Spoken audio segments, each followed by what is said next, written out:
chœurs de jeunes filles aujourd'hui ne sont malheureusement pas toutes là, elles sont 35 au jour d'aujourd'hui, et 22 garçons pour le chœur de garçons, plus un jeune chœur de 12 jeunes, lycéens et 3e, plus un chœur d'adultes.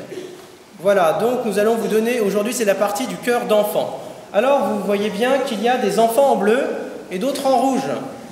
Ceux qui sont en rouge font partie du groupe qu'on appelle pré-maîtrise, c'est-à-dire ils sont encore en école primaire.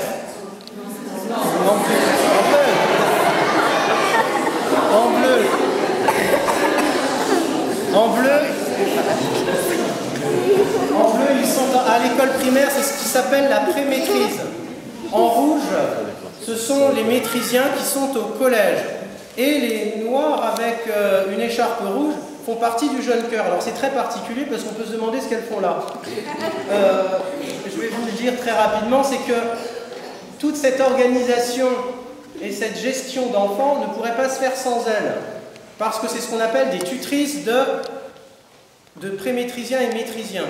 Donc elles aident à les ordonner, à les mettre en place, à les aider à chanter. Elles sont un peu comme elles sont complètement des marraines de pré-maîtrisiens et maîtrisiens.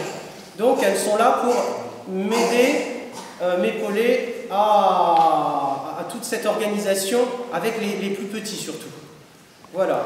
Donc le programme que vous allez entendre aujourd'hui, vous allez entendre 3 pièces extraits d'une messe grégorienne, le Kyrie, le Sanctus et la Mise Dei, de la messe royale du Mont. Alors contrairement à ce qu'on peut croire, ce n'est pas une messe du Moyen-Âge en réalité, c'est un pastiche du Moyen-Âge écrit au XVIIIe siècle pour Louis XIV, qui à Versailles avait sa messe à la chapelle royale.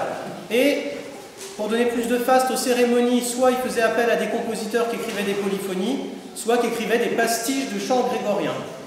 Et vous allez entendre là justement 3 extraits de la messe royale de Henri Dumont sous forme de chants grégoriens.